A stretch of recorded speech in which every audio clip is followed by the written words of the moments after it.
tincture. Okay. And I was having my daughter, who's 10, I was having her use it as a deodorant. Uh-huh. Nice. As like a liniment. Right. Instead of regular deodorant. And how is it working for her? Oh. Good. I mean, I didn't like the taste of it, so I thought it'd be better as a liniment. That's the nice thing about it. So I put it in a spray bottle, and it's great. It's good. Awesome. Hi, folks. Yay. So we have, in my calendar of recipes that we were going to be doing, the next in line was going to be the second part of that warming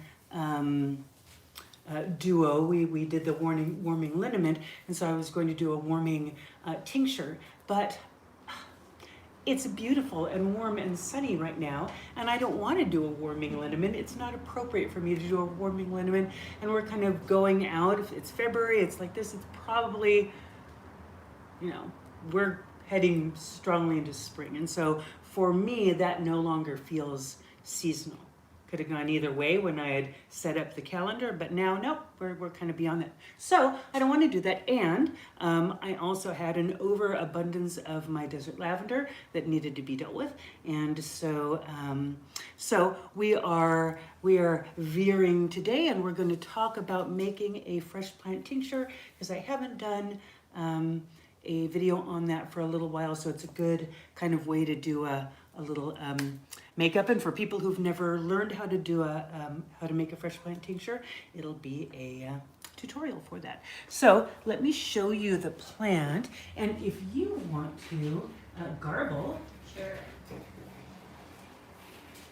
I've got some, but we're gonna garble. So this is desert lavender. Now desert lavender is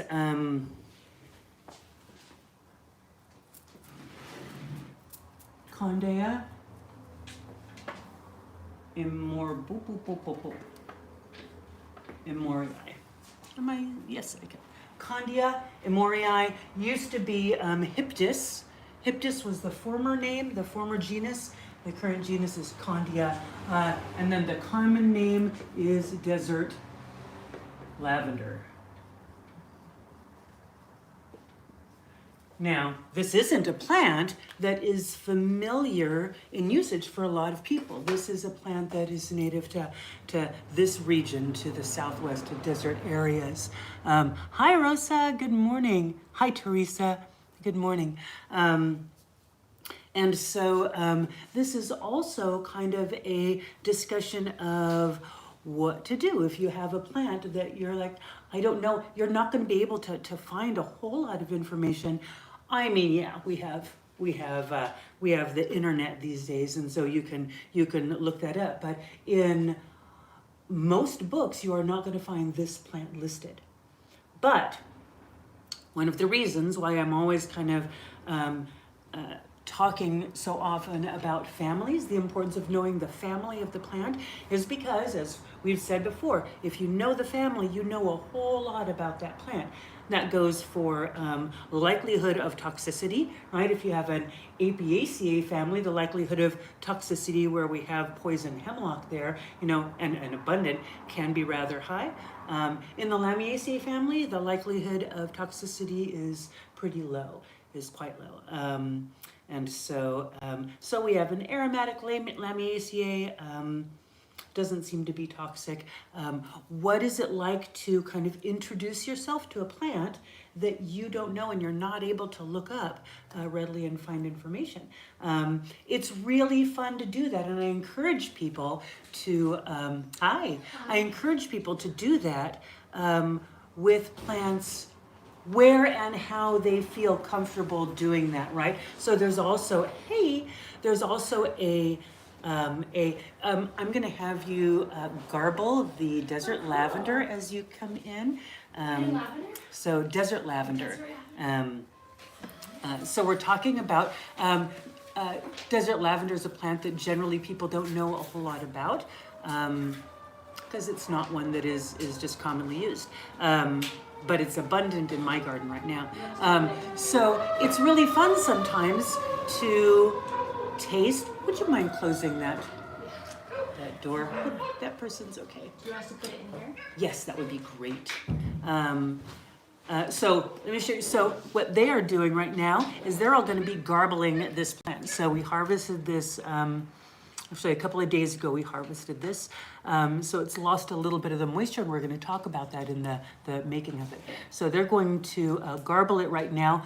The way that I would recommend that you garbles is to hold it upside down and just pull. So you can pull all of the leaves off. When you get small enough, you can just pull straight down the stem and take them off. All right, so we can look, by the way, we can look and see that this is a Lamiaceae family plant, right? And you folks, I know that you know that because you can see the opposite leaves. You can tell that the stem is rather squared. And you can see that on yours too. The squaring of the stem isn't so visible when it's larger. Well, sort of is, but it's much more so near the end. So check out that square stem on yours. Yeah, and feel that. Most Lamiaceae are going to have some representation of that square stem, some more than others. Sometimes you have to kind of look at it and squint your eyes and go, yeah, that's square, I guess. Right?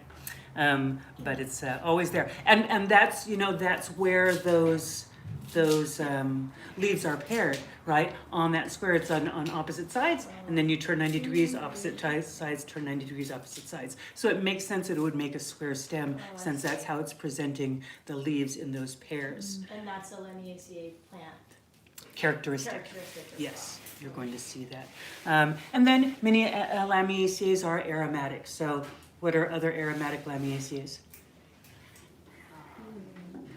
Sage? No, Sage. Are they Lamiaceae? Yep, sage. Catnip. Yep. Aromatic Lamiaceae. Are mints? Yep, mints. Yeah, because it's the mint family, right? So we can think of it as the mint family. Lamiaceae is the mint family? That is the mint family. So like thyme? Right, yes, thyme, absolutely. So there's another Lamiaceae. Rosemary part of that? Yep, rosemary is also part of that. Yeah. So think of the characteristics of all of those plants. Lemon balm is also one of those. Oregano. Yeah. Which ones didn't you get? You got most of them. Yeah. So those are plants. Now, there are non-aromatic Lamiaceae, right? So we have motherwort is a Lamiaceae, but it's not aromatic. It's just bitter. Horehound is a non-aromatic Lamiaceae. It doesn't have essential oils, but it's just bitter. Here we can put the stems. What Right about in this there. one? Is this one aromatic? This is, well, you tell me, is this aromatic? So that's another way. Oh, you okay? Yeah. Okay. It's just the hip. I have another one. Oh, honey. That's exactly why we have two. Exactly why.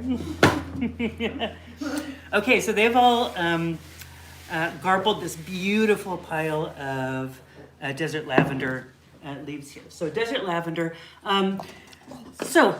Take some of these back. Here, take some of this one.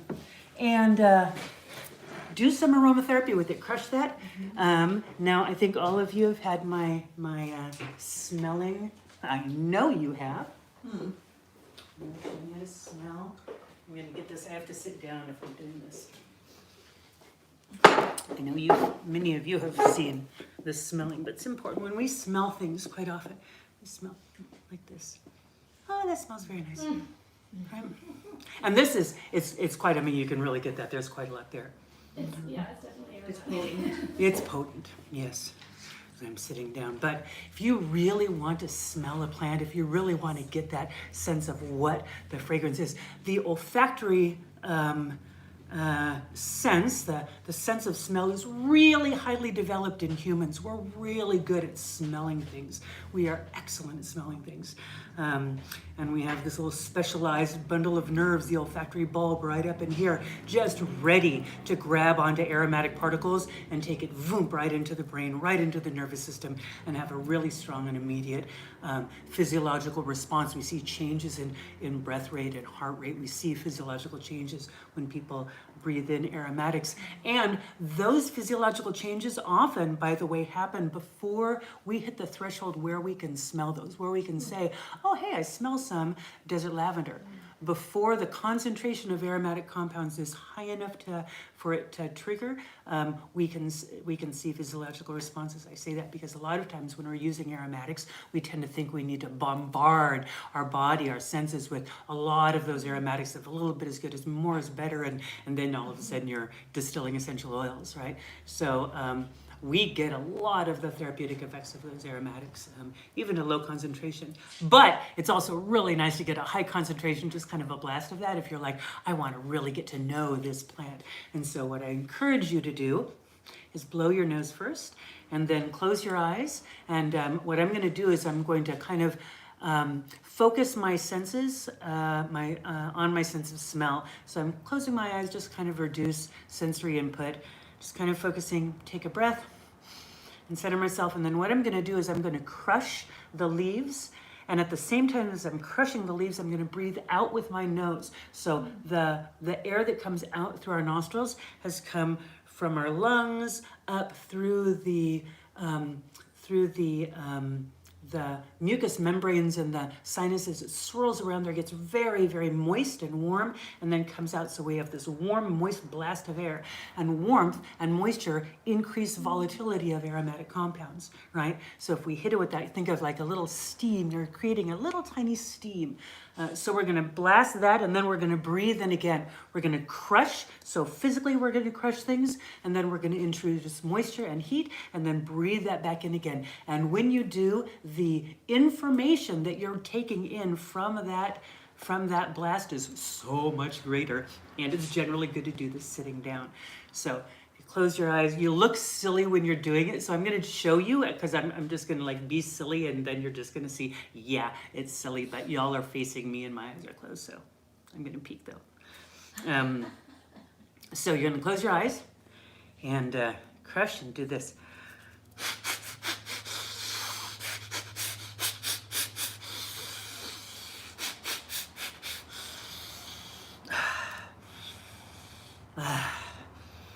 And you get little bits of green stuff in your boogers for yeah. But as you do that, you are getting so much more chemistry coming into your body for your brain to assess. You should try that. That's how the dogs do it. That's how the dogs do it. Super fun and sensory. Yeah, it's a really, really great, and it's really fun also, by the way, to do that with a plant that you don't think is aromatic, like grass. Grass doesn't have a smell. Do that. And then I know it does have a smell. That was a bad example, but you know. So that's just a really nice. If you're gonna smell a plant, then by God, smell it. So what does that smell feel like? What information was that giving you? How did that make you feel? And of course, you have to kind of separate that out from the hyperventilation that you just did also. It smelled warming and soothing. Warming and soothing. I think doing that was stimulating, but I think the actual scent was very relaxing. So the scent was relaxing. Doing that was stimulating. Yeah. Absolutely, yes, yeah. It goes right here. It goes right here. Just right here. I think everything. It's just like every smell. I mean, every inhale. Mm-hmm. It's just going right there. Literally and Literally, yeah. Cool. And so what qualities do you think that has then? How does it feel like it might be? well, relaxing. It seems like it's gonna be relaxant. Yeah. Yeah, definitely.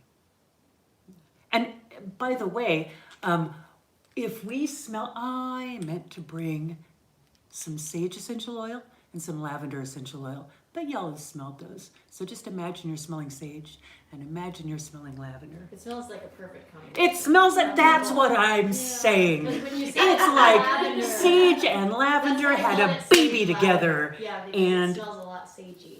A lot of yes. Absolutely. It is, yes, it is a perfect combination of the floral quality of lavender. I wish y'all could be here to smell it because it really is lovely. That floral quality of lavender and that calming and relaxing quality of lavender, absolutely. And then the kind of the more spicy, warming quality of sage. Does it have a flower? Mm-hmm. Yep. Has a pretty little flower, kind of a sage type of flower.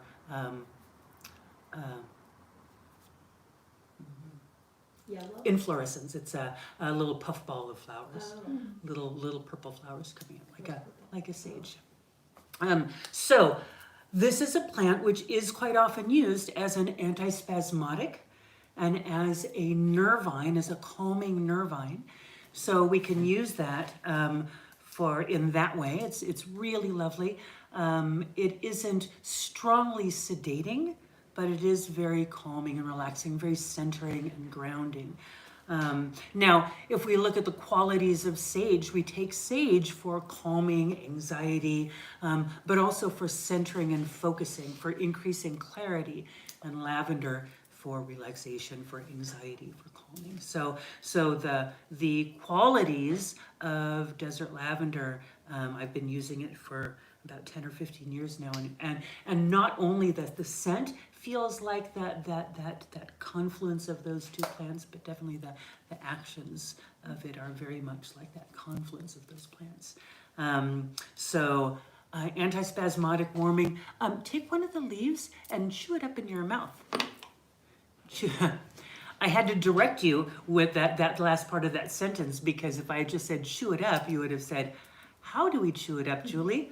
So I had to append with your mouth.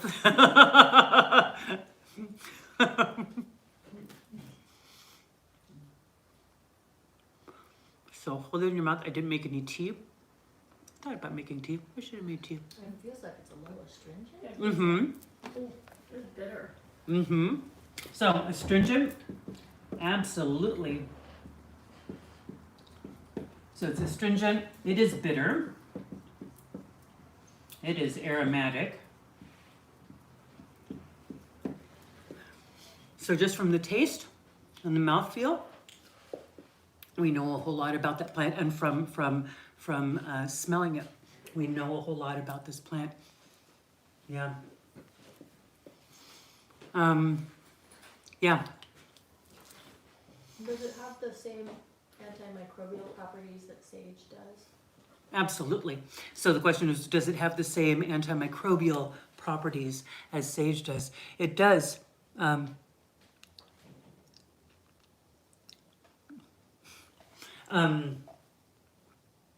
as lavender does.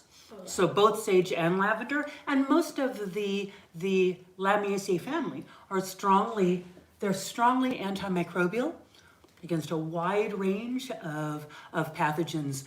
They're generally antifungal, generally antibacterial, because they have those essential oils. Would you like some water? I don't know why I can't handle that bitter flavor. Thank you.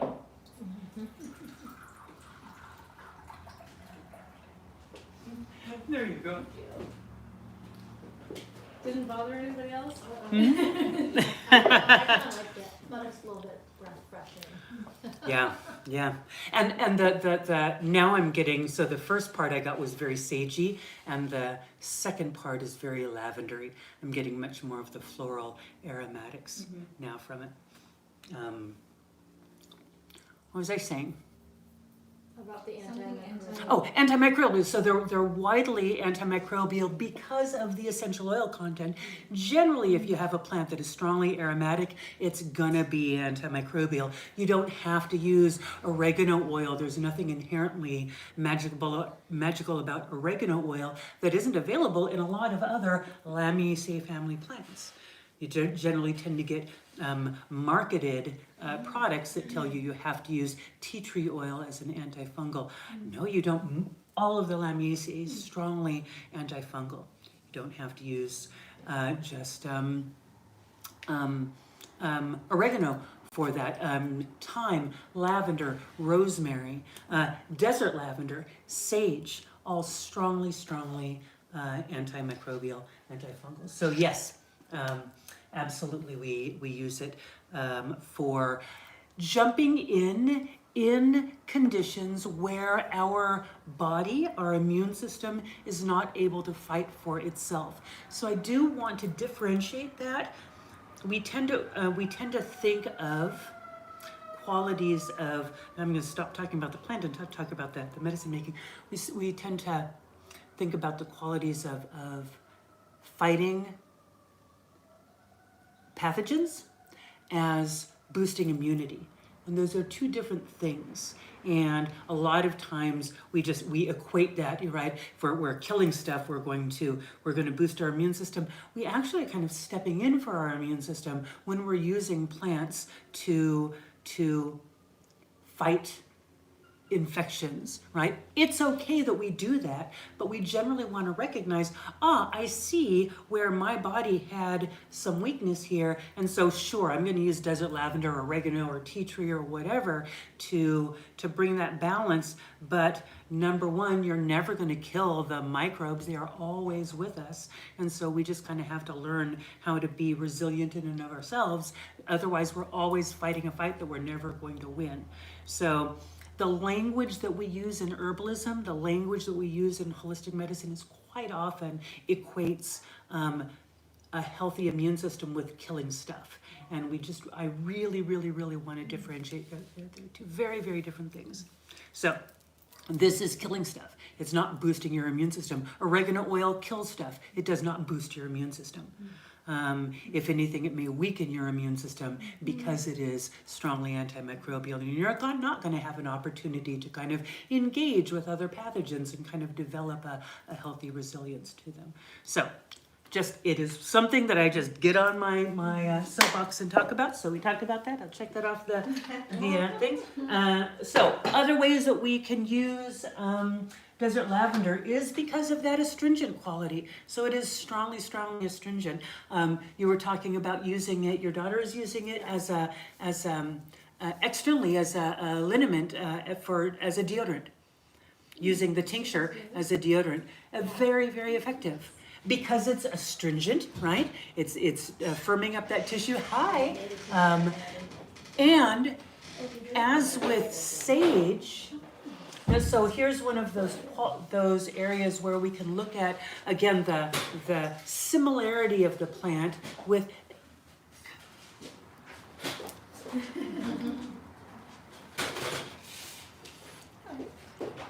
You didn't bring my baby. Sleeping in the car. Okay, with all my right. other Okay. friend and her baby. Okay. I'm here with a bunch of babies. That's good.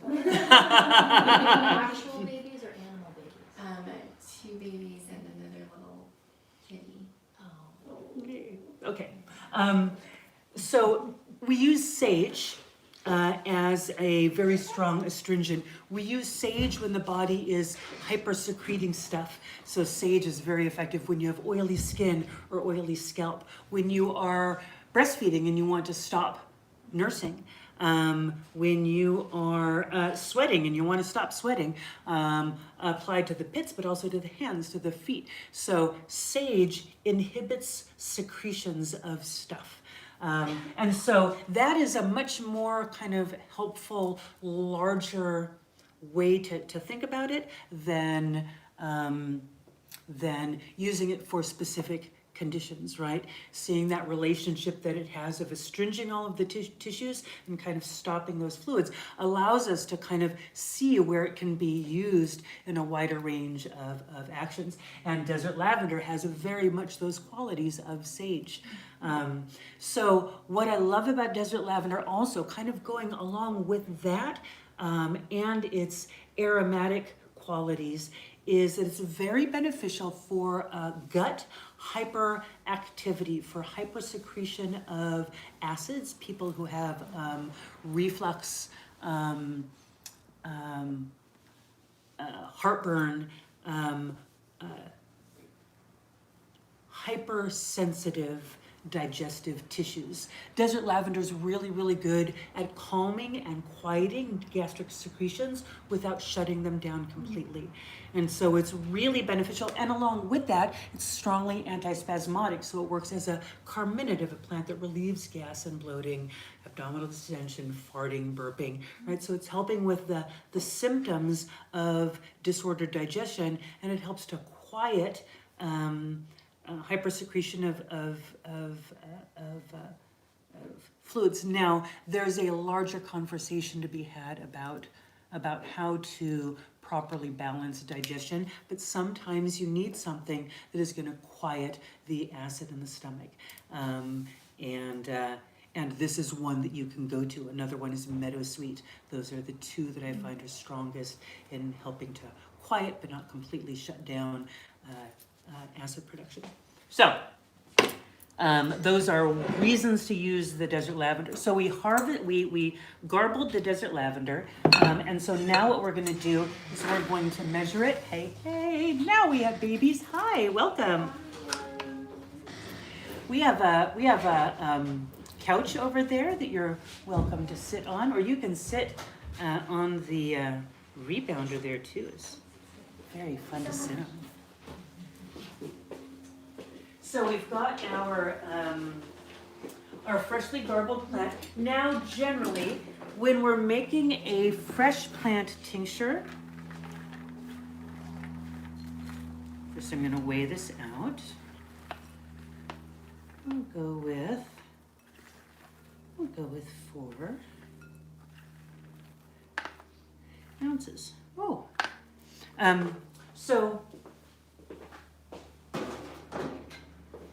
So we have 4 ounces of garbled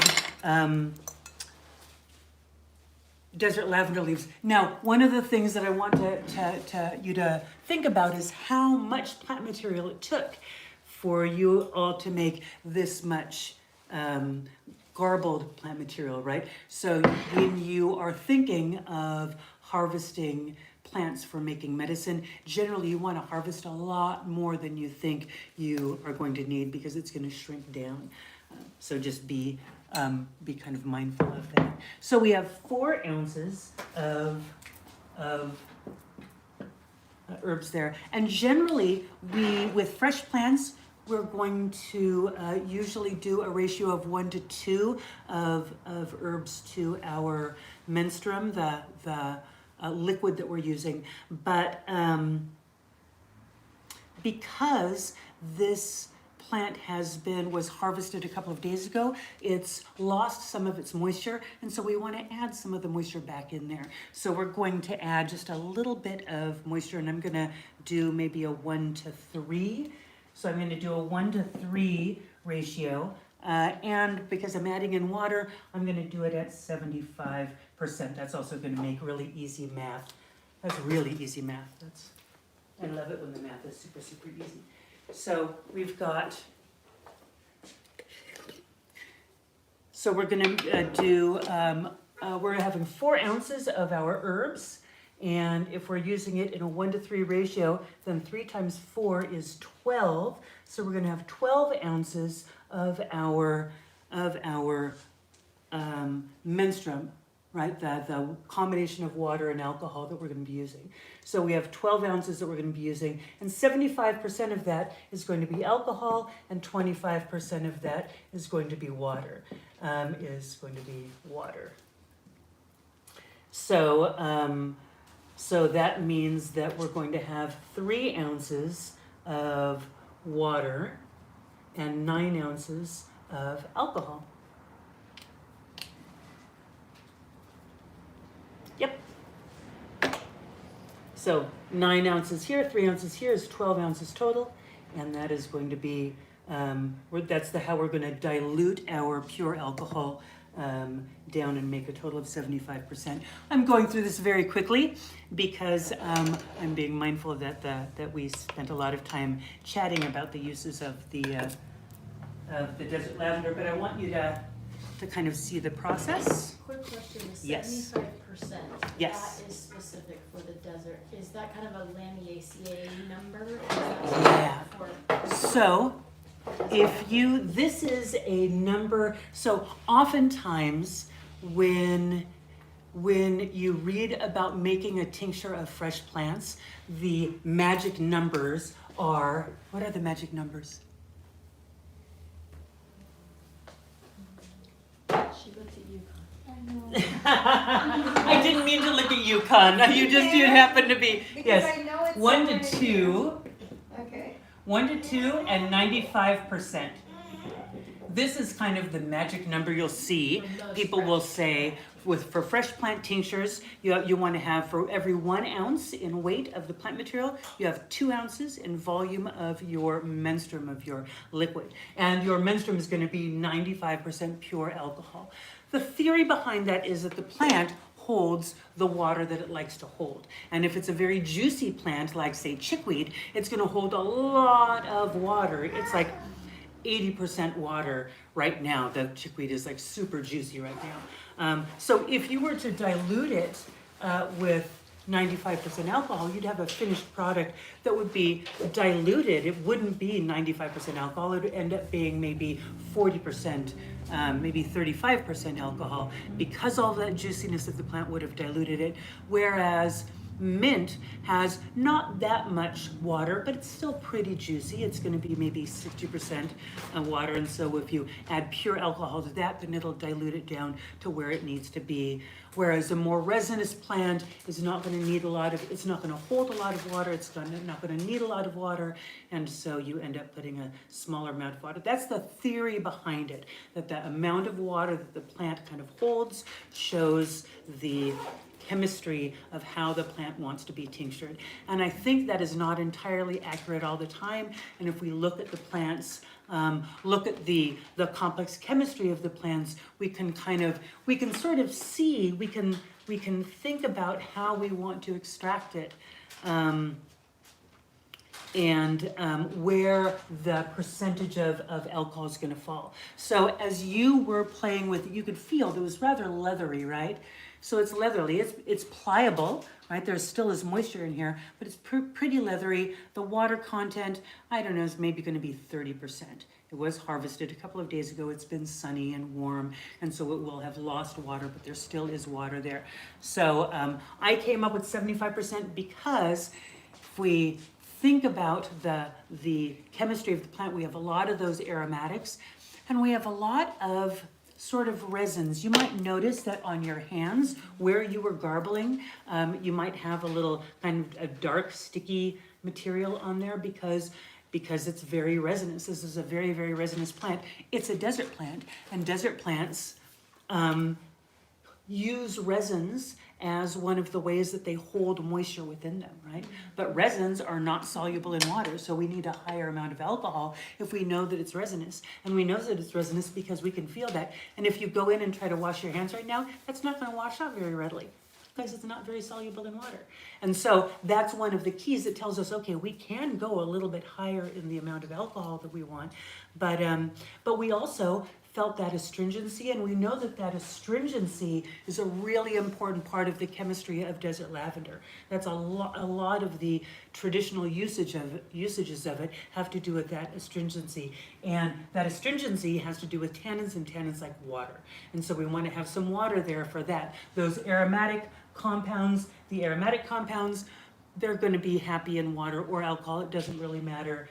Bitter compounds are going to be happy. So if we hit 75%, we're introducing more water, and we think it needs a little bit of water because there was some loss. But the finished tincture will probably dilute the 75% down to 50 to 60% in the final tincture. And that feels perfect to me.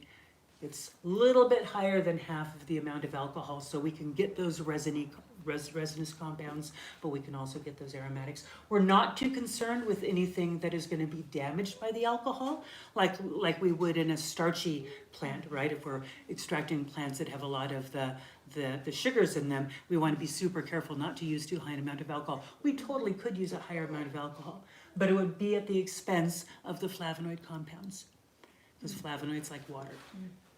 Right?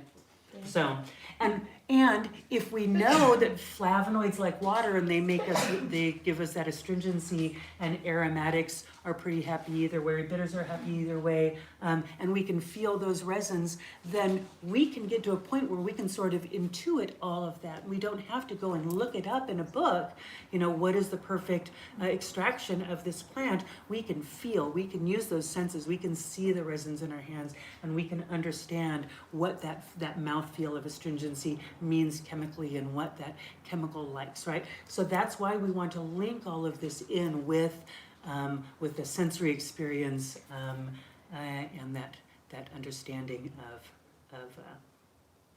of how they want to be made into medicine. All right, so that's how we came up with the 75%. If you talk to someone else about what is the optimal amount of alcohol for desert lavender, they might see something different, and it's very likely they would say 1 to 2, 95%. No, So, that's a helpful explanation. But yeah, it also depends on what your relationship with the plant is, because, and this is true for any time you're getting information about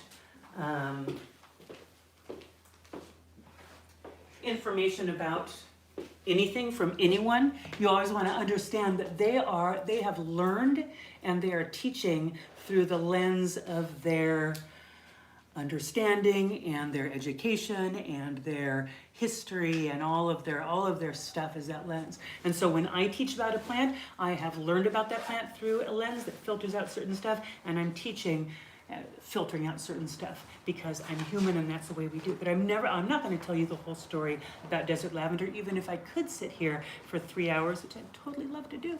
I can't. So that's why you always want to go to a number of different people, a number of different sources to get all of the answers. And so someone might have a relationship with desert lavender that they really love to use it for fungal infections. Right? They love that effect for fungal infections. So their medicine making is going to reflect that. Whereas someone else, if they're using it for digestive problems primarily, then their medicine making is going to reflect that. And if they're teaching about it, their teaching is going to reflect those. And so that's why you want to get a lot of different viewpoints. All right. So we have our lavender. We have what is it, 9 ounces of alcohol? Is that correct? Yep. Yeah. Okay. So we have 9 ounces of alcohol. And then we have 3 ounces of water. And you'll notice, I think I am going to pat myself on the back big time because I didn't even try to force that into metric for you all and try to get that past you. I went imperial, stayed imperial, for good or ill. But that's why you like numbers like this, because I could, right? This was all numbers that were in 4s and 3s, and I was like, oh no, that was going to work really, really well. So it doesn't always have to be algebra. It doesn't always have to be algebra. Sometimes it's just simple. Okay, so there I've got all of the menstruum, and I've got about a little more than half of the plants. I'm going to grind this down. It's going to be loud in here. I want to give your kids a heads up that it's going to be loud. There's going to be a loud sound, okay? Here we go. 1, 2, 3. That was very loud. I'm going to do it one more time. 1, 2, 3. Oh boy. Okay, one more time. Last time. 1, 2, 3. I shouldn't have said last time. I'm sorry. That wasn't the true thing to say. I'm very, very sorry. I realized that as soon as I said that, I was like, oh, I didn't mean to say last time because I do have to do it one more time. I'm sorry. But you'll see that all of those herbs have been broken down. Right? So what looks like a lot when you're making medicine ends up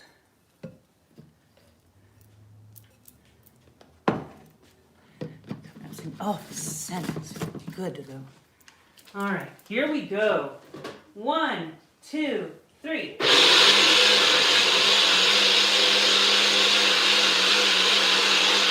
Okay, Oh, I am done. Done. So all of that plant material broke down in here, and now we've broken the cell walls of the desert lavender leaves, and so the moisture that was in there is able to be drawn out, and it's going to be drawn out because alcohol is hygroscopic. It draws moisture to itself. That's one of the ways that it works effectively as a solvent. Not only does it dissolve constituents that are soluble in it, but it also just likes to draw water to it. And so when you've burst a fresh plant wall, you've basically opened up those doors, and now the alcohol is able to go in and take the fluids in the cells and pull that into solution. Some people feel that the water made into a tincture in that way, the water that is the essence of the plant, right? That is the water that the plant had created and was holding in its tissues, and that's the water that's in that tincture. Some people feel that gives a significant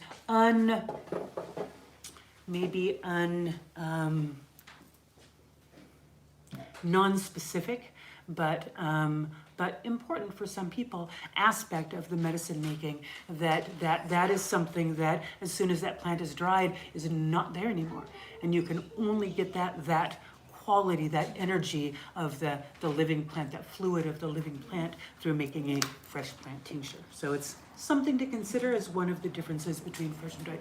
That is not something that is like measurable, but it doesn't mean that it isn't important. And maybe it isn't important to you in your medicine making, and maybe it is. It's just something to consider. Hi, Ethan. Hello. Will this recipe be the same for other plant material? Yes. Oh, can't see what you're doing. I'm sorry. I was grinding the Teresa. I'm trying to use the phone as the camera. I will get the camera thing down. You had a question. Yeah, I didn't hear what word you said was the distinction that people want to capture from the fresh plant versus the dry plant, that you're saying it may not be in the dry plant? The living essence of the plant. Okay, Yes, okay. just that kind of vitality that the plant had created. That water, it's different than using water that is distilled water, right? Yeah. So I'm going to use distilled water as needed, but if we can kind of capture that water from the plant, that is just something unique, and so only in that plant. Like flower essences. Very much like flower essences, very much that kind of quality, yes. Yeah, absolutely. Okay, so we've made our tincture, so we've extracted that. Now, we're going to put it into our jar, and we'll label that, and then we'll extract it. Now here, I'll also commit some heresy, because we have extracted. By the way, one of the benefits also of making fresh plant tinctures is the color of chlorophyll when it's freshly extracted is this gorgeous green color, and as soon as it's extracted, it starts to oxidize. And so by tomorrow, this will turn brown. It's not problematic necessarily, it's just that it oxidizes. That's what happens to chlorophyll. So you only get to see this vibrant green color generally if you are working with fresh or very freshly dried plants, and it's ephemeral. It'll be gone. Is that the same thing that happens like apples? Brown? Yes, exactly. That's exactly, yes.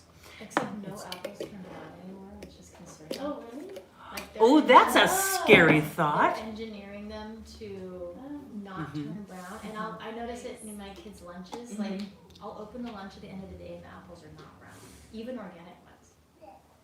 It's Yikes. scary. It is. Yeah, I noticed that with something, like I got some fruit at Whole Foods or one of these expensive places, and it never oxidized. Yeah. It sat Never there did. for 2 months, and I was like, I'm gonna go ahead and eat that. I don't know what's going on there. I'm never getting fruit there again. That's Yeah. I have the avocado that's doing pretty well in my refrigerator, like a half A little too low. Yeah. too well. You're like, no, you can't do that one. That's not Yeah. good. That's bad. Yeah. Things should decay. Yeah. Right. Decay is okay. Yeah, it's weird. Decay is okay.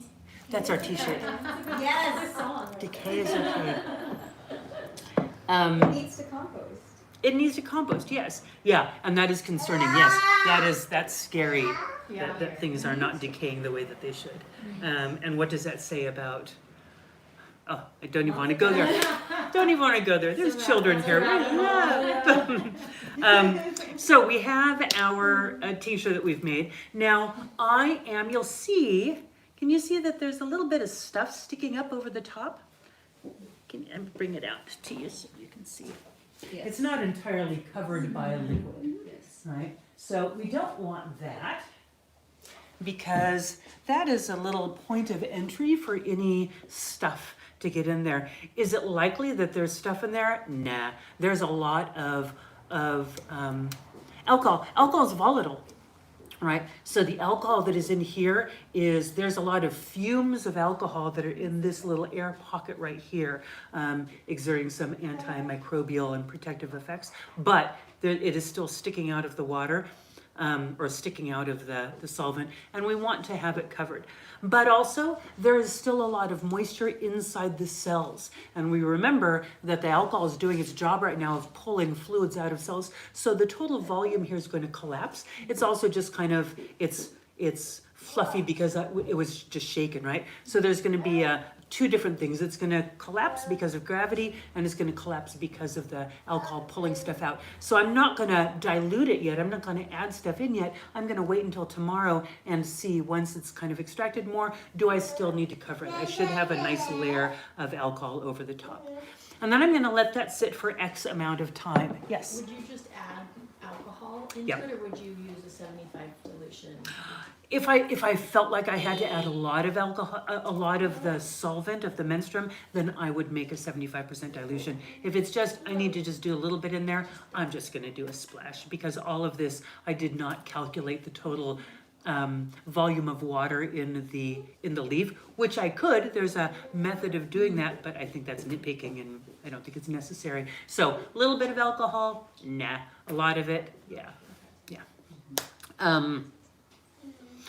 So if I were making a tea of desert lavender, I would pour hot water over it and let it steep for X amount of time being anywhere from 10 minutes to half an hour to overnight. And then I would drink that tea, and it would be a great tea. We're choosing to use alcohol. Why do we use alcohol? Because it's a much stronger solvent. It's a much more powerful solvent. It's working much harder. So we have broken down the plant material more finely than we generally do with a water extraction, and we're using a much stronger solvent for extraction. It doesn't follow then that you also need to wait for a month for extraction. Generally, there's no evidence that waiting a full month for extraction is necessary for most plants. Most tinctures are going to be done within about a week.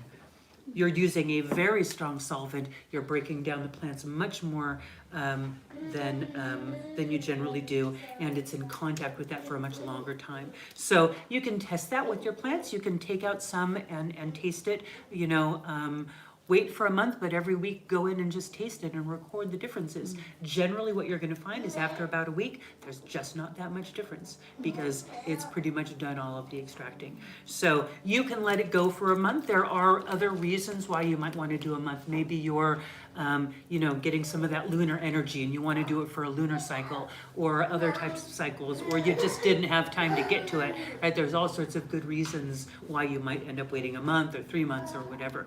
But I don't think it's necessary to. So don't feel guilty if you have to go in and tap into your tinctures after, a week or so. I didn't let them wait for a month. It's fine. They're probably as good as they're going to get. So I will label this, and I will date it, and I'll shake it up every day. Go and talk to it, and you can give it some energy and some love. You can put it out in the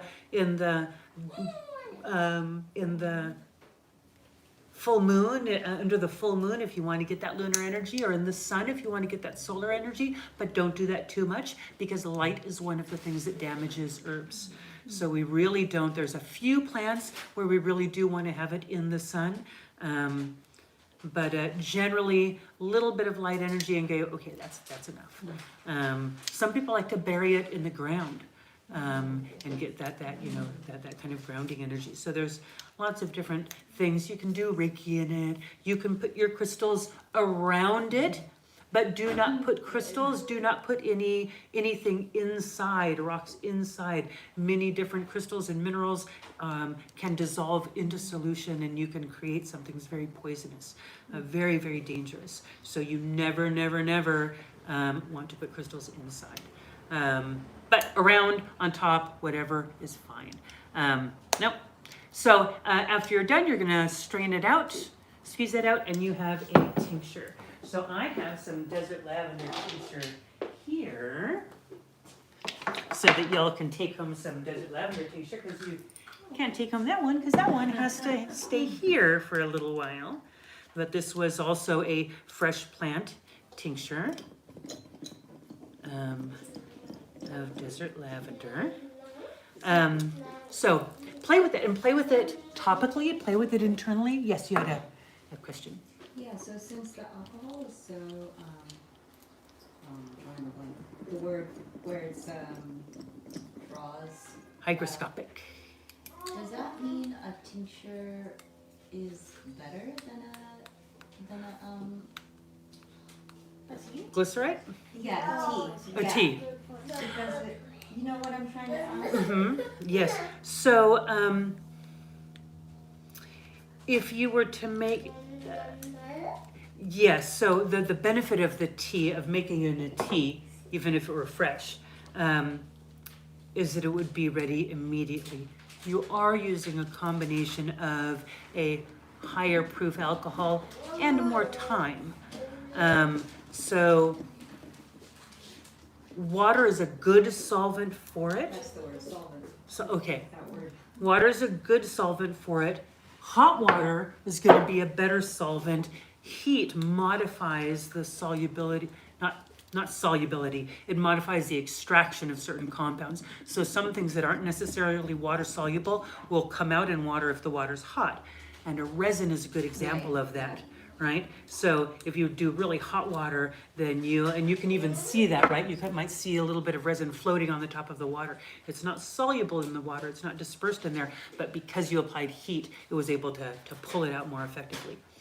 Alcohol is going to be a more effective, true solvent, but it's not going to be available as quickly.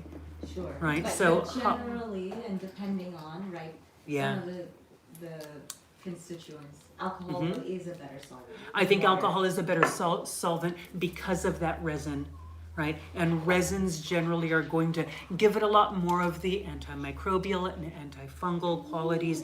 And again, it depends on what your relationship with the plant is going to be. If your relationship with the plant is more about the bitter qualities and the astringent qualities, and yeah, the aromatics are also kind of nice, but that's not why I want to use it, then maybe the tincture becomes less important.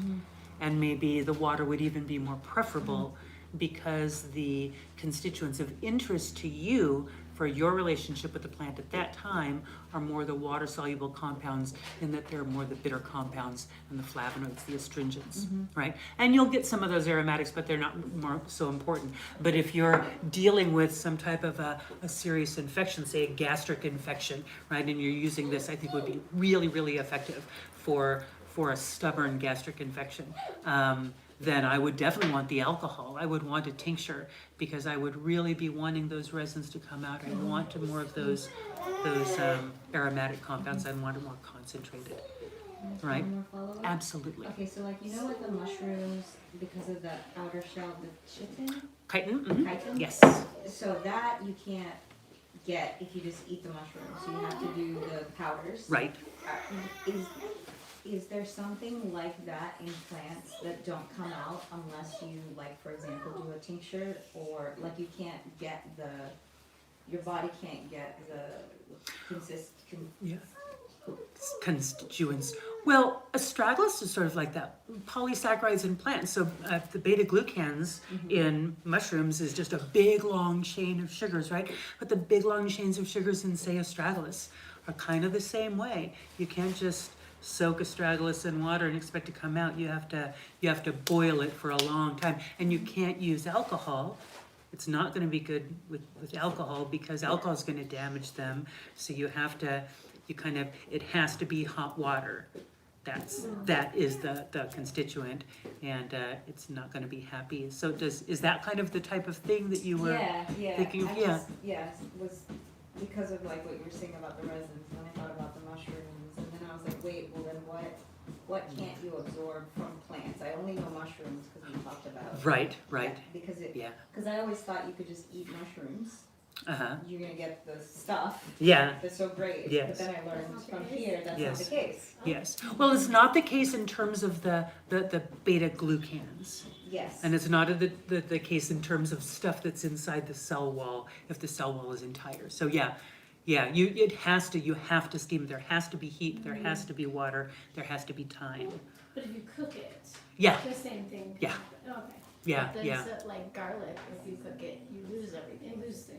You lose, so you don't lose everything. And again, it depends on your relationship with the plant, what you're losing. So garlic is actually a great example of this.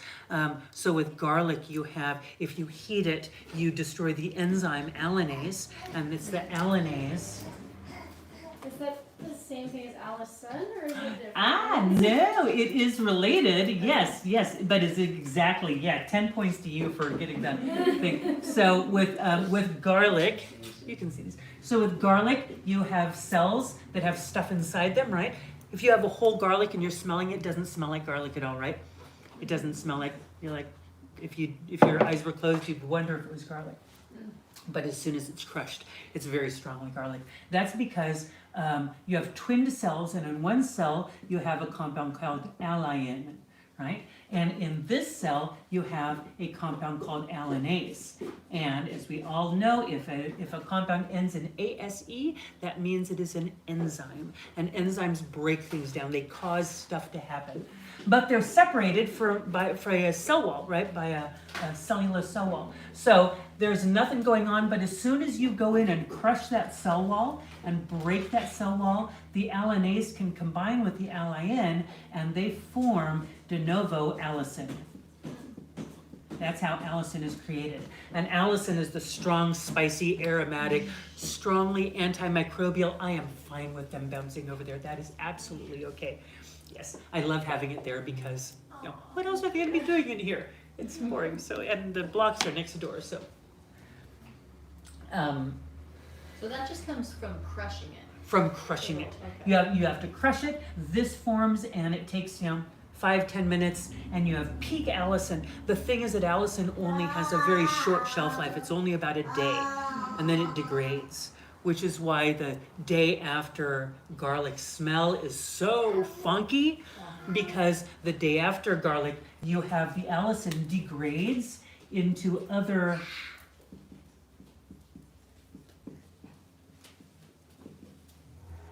sulfur compounds, whole bunch of other ones. So many other ones. These are the gross, stinky, horrible, aromatic degradation compounds of garlic, which are really beneficial. These are really beneficial. The benefit of allicin is that it kills stuff. Allicin kills stuff. If you want garlic that's gonna be good at killing stuff, then you want freshly crushed garlic, and the garlic capsules, any other garlic is not going to do. But if you want garlic for any of the other qualities, for its qualities on cardiovascular health, on cancer, on immune response, right? Garlic, aged, degraded garlic is really good for immune response, but fresh garlic is not good for immune response. It's good for killing stuff. And again, that differentiation there, right? So you have an acute bronchial infection. There's few things that are as good as fresh raw garlic. But if you're taking garlic for cholesterol, doesn't matter. Whatever garlic you get, the powdered garlic that you can get, big thing of for $3 at Costco, beautiful.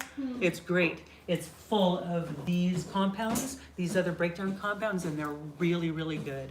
So any other form of garlic is fine. But what about fermented? Fermented is great. Does it kill It's off the wonderful. allicin? No, yes, yeah. Allison is always, irrespective of anything else, Allison is going to degrade within a day. You cannot hold on to Allison. It is fleeting.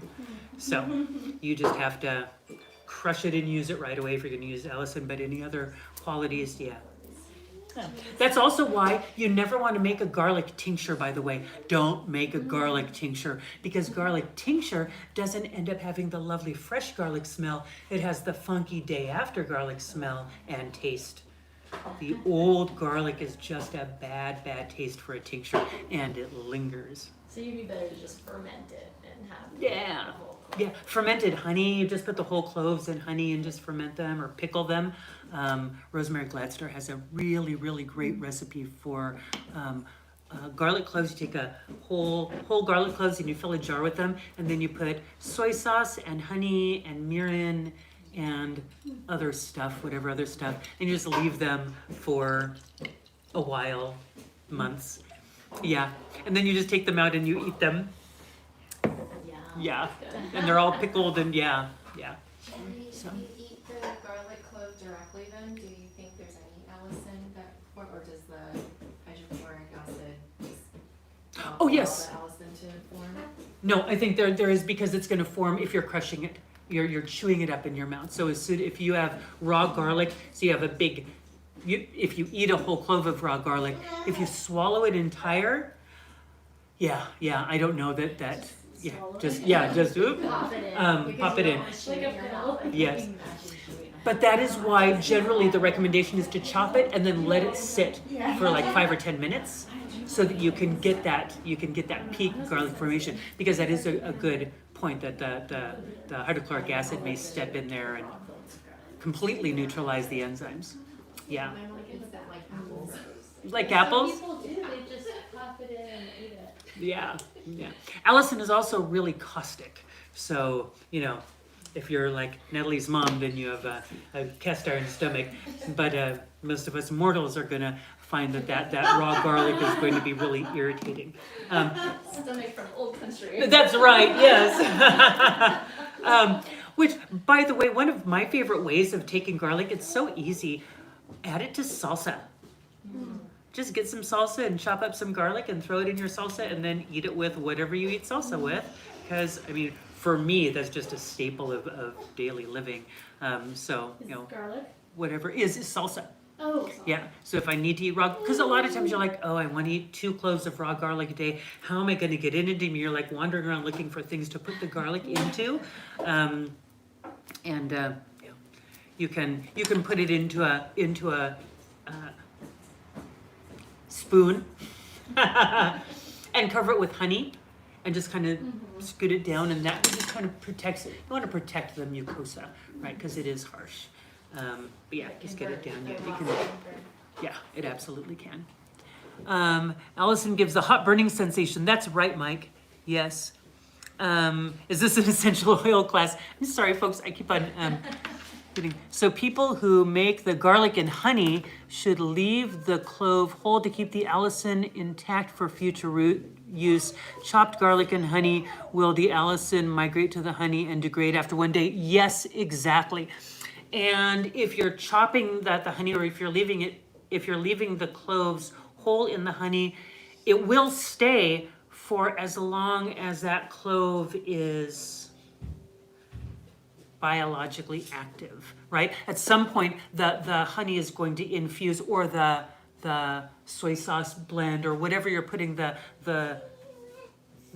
cloves in, even if they're whole, that medium is going to move into the clove and infuse it. So after a year, you're going to have a honey infused garlic clove. At that point, the allinase content would have degraded at some point during that time, because the enzymes are a quality of living organisms, and at some point in that process, the garlic was no longer living. And at that time, the enzyme content would degrade. What that time is, don't know. You can try though, right? You can go in and keep on checking it as soon as, because as Mike said, it is that burning hot sensation, right? If you roast garlic whole, it's sweet and mild. If you cook garlic whole, if you put it into your sauces, but you put it in whole cloves after it's cooked, it's sweet and mild because allicin is hot and spicy. So you just go in and check your garlic cloves, right? Check, and at some point you're not going to have that heat, and you're going to know, and probably would be like as it goes in towards the core, right? You'd start to notice that it's just the center of it gets that little burst. Yeah, at some point, there's no more allinase, there's no more allicin, but you have all the other degradation compounds that are therapeutic. You just change the way that you're looking at it. And as we were talking about that, just one more thing, it's now a garlic class apparently. But I love garlic chemistry, it's so cool. So when we're looking at a compound coming into the body, we also want to look at it coming in, going around the body, and then being excreted out of the body, what we call the pharmacodynamics of the chemistry of the plant, right? How the compounds come into the body and move in and are excreted. And that excretion pathway can tell us a lot about the plant too. And so allicin, when it's excreted, or the sulfur compounds, when they're excreted out of the body, they're excreted via the kidneys and the urinary tract and via the lungs. So you are always going to have garlic breath if you eat garlic. Even if you swallow the garlic whole, you're not chewing it and you think, oh, that way I'm going to totally bypass garlic breath because I'm not chewing it, I'm not breaking it down in my mouth. Does not matter, because as it moves into the bloodstream and then is excreted out of your body, it's excreted through the lungs. And so you're going to have stinky garlic breath because that is the pathway of these sulfur compounds through your body. But as you breathe those sulfur compounds out, sulfur is really good at breaking mucus strands. It's very effective at breaking mucus strands. So if you have thick, sticky, tenacious mucus in the deep parts of your lungs, if you have like pneumonia or anything like that, and also, Mike, think about the energetics of what you said, the hot, spicy quality, right? So that tells us the energy of the plant. It's heating, it's warming, it's diffusive, it's breaking things up and moving things around. So thick, sticky, stuck, stagnant lung mucus is going to be broken up and excreted much more effectively as you are getting that stinky garlic breath, right? So stinky garlic breath is positive. Because you are excreting those compounds. Will it also come out in your sweat? It will also come out in your sweat. Yep, Because absolutely. some It's people that just, eat a lot of garlic, it's- yeah, absolutely. Yeah. And there are, protective factors in there also. No vampires. Well, because it's coming out in your sweat, would it have an effect on your skin and your sweat glands? I'll bet it does, and I don't know what that is, but it seems completely likely that it would have an effect on the microbiome of the skin, and Positively. on your. I would think, yeah. I would think. I mean, at some point, it's going to be like, yeah, all of that. Those sulfur compounds coming out of the skin would be harmful to the microbiome. But we remember that there's sulfur. And sulfur is an integral part of keratin, and keratin is the structure of skin, right? So the external structure of skin is keratinous structure, nails are keratinous structure, hair is keratinous structure. So all of the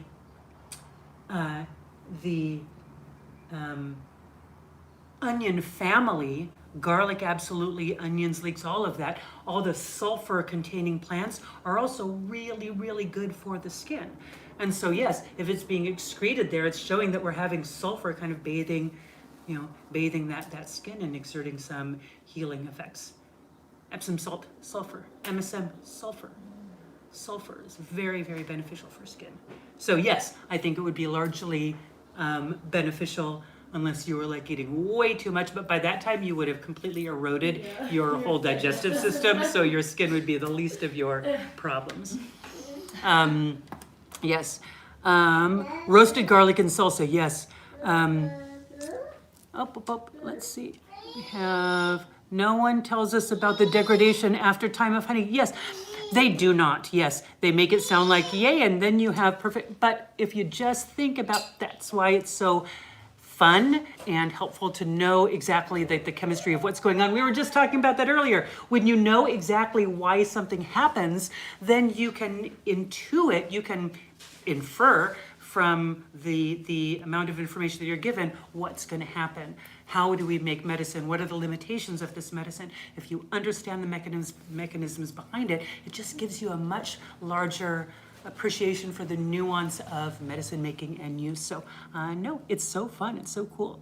So you are so welcome. Roasted garlic and salsa, yum, but also the raw garlic and salsa, Rosa, right? So if you need to eat a clove of raw garlic a day, just chop it up and put in some salsa, get the chips out and eat it. Or a baked potato or whatever. In India, the Brahmins don't use garlic. Any idea why too hot? Yes, because it is considered to be an aphrodisiac. Very stimulating to, and if you think about, again, that heat, Mike, right? Garlic is very, very effective for stimulating peripheral circulation. If you eat a lot of garlic, pay attention to the fact you'll notice that your circulation, if you usually have cold hands, cold feet, they will be really warm because peripheral circulation, all those little microcapillaries at the periphery of the body have opened up and you're getting really good blood flow there. That's going to happen with the genitalia too. And so you're going to have an aphrodisiac effect. Unless that heat is like uncomfortable for your body, in which case it could be an anaphrodisiac because it might be like, now I'm all heated up and irritable and so, you know, but that is why quite often you'll often see garlic as no in many contemplative practices because of that. It's a distraction. You're going to get horny if you eat garlic. Yes. You don't need Viagra. I've heard that. Yeah. Traditionally, Yes. like you know, tone down the garlic. And Tone down the it, garlic. Like gets you too excited. It's Right. too spicy. Yeah. Would they not use any pungent herbs in those traditions? Not any, because they also in Ayurveda, we understand the nuance of different bodies and how they're going to respond to heat. So there's going to be times where they're going to recognize that used properly, garlic, and so there's likely to be some processing, right? We can modify garlic's heat by fermenting it, by drying it, by aging it, right? We can modify that heat and use it, and so it may be that fresh garlic, no, but dried. And I'm speaking. Let me just clarify so everyone is super clear. I am not an Ayurvedic practitioner, and so I really can't speak to exactly why that is, but it makes sense, and also because there is that nuance of the doshas. And some you're going to be like, man, I just want to light a fire inside you. I just want to light a fire inside that digestion. So sometimes they're going to be like, you know, short term, I just need you to just eat this garlic and we'll go from there. Right. Yeah. So, yeah. All right. So, I was telling her I was going to have this class be the second part of the warming liniment class. But it's a beautiful, warm, sunny day, and we do not need warming liniment, and we're unlikely to need it more. So sorry, you people that are like covered with snow and all of that. I am not doing neener, I promise you. But yeah. So I'm not sure what next week's class is going to be, but there'll be a class next week. So we will see. Can lavandula make drowsy? Thinking opposite of garlic now. Yes, absolutely. Yes, absolutely. But there's a lot of different ways that we can be made drowsy. Alrighty. See you all next week for next week's class. I eat a clove and I feel like I'm getting sick and bam, it's gone. Exactly. It's really, really good for killing stuff. Yeah. Okay. Love you all. See you later. Bye.